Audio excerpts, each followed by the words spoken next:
هكلمك عن الديربي، بس الفيديو بتاع بكره ليله الماتش ان شاء الله.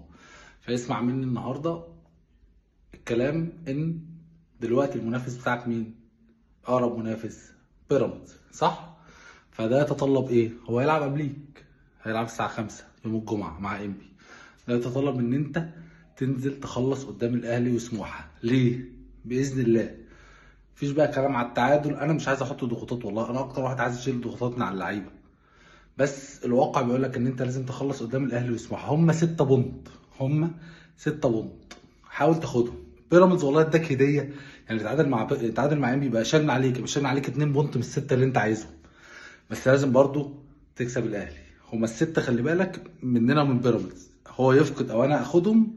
بس انا ما اعتمدش ان هو يفقد، انا اعتمد ان انا اخدهم. فانا جاي اقول لك النهارده ان ما ينفعش توصل ماتش سيراميكا وانت لسه ما حسمتش. لو هي بينك وبين بيراميدز في ماتش سيراميكا مش هيسيبك. ليه؟ قول لي ليه. لان سيراميكا لو ضيع عليك الدوري، رئيسهم اهلاوي، لعبتهم نص اهلاويه، مدربهم اهلاوي، هم اصلا من غير اي حاجه فرقه جامده. كسبتك في خلي مخرجك من الكاس. البطوله الوحيده السنه دي انت خسرت على ايديهم. فرقه ممكن تكون جدا في الماتش الاخير ده بتلعب على كونفدراليه، تلعب لنفسها مش لحاجه. فانا بقول لك لو وصلت قدام سيراميكا اخر ماتش بعد الكونفدراليه وانت ما حسمتش، الموضوع هيبقى صعب جدا، وهتلاقي الدوله كلها بتشجع بيراميدز. هتلاقي حبايبك اللي بيتريق عليك ويقول لك كسف على دمك انت بتشجع بيراميدز، دول خدوا مكانك. هم اول ناس بيشجعوهم باستموات يوميها والله، وانت متاكد من دي. هتلاقي الاعلام كله فجاه بيشجع بيراميدز، فرقه مجتهده، ادعموها. السنه اللي فاتت كانوا قريبين من الدوري، لازم ياخدوه السنه دي. سبحان الله.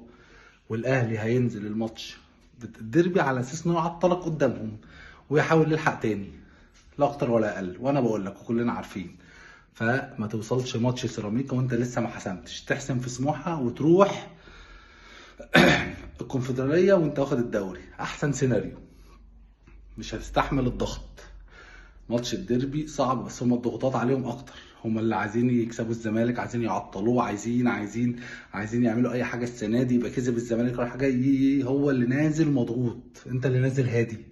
فتلعب صح نفسيا وذهنيا وتكتيكيا تاخد الماتش. تاني هقول لك، بيراميدز هو المنافس الاول، وهتلاقي فجاه الدنيا كلها بتشجعه الفتره الجايه. لو منافسه بينك وبين بيراميدز، قولا واحدا الناس كلها هتدعم بيراميدز قولا واحدا، لانه هدفه الاول مش ان بيراميدز ياخد الدوري. اوعى تفتكر انه بيكرهه زي ما بيقول لك، لا، لو هي بينك وبينه هيشجعه، هيستموت عليه والله. ليه؟ لان هدفه الاول السنه دي ان انت ما تاخدش الدوري في الظروف دي، بس ما تبقاش انت بكل ده واخد الدوري وهو بكل ده طالع تاني ولا تالت. فلو وصل ان بيراميدز ياخد الدوري ياخد الدوري، مش مهم، وانا اطلع تالت، بس هو ما ياخد، بس انت ما تاخدهاش، وانت عارف ان تفكيره كده. فلازم تحسم قبل سيراميكا.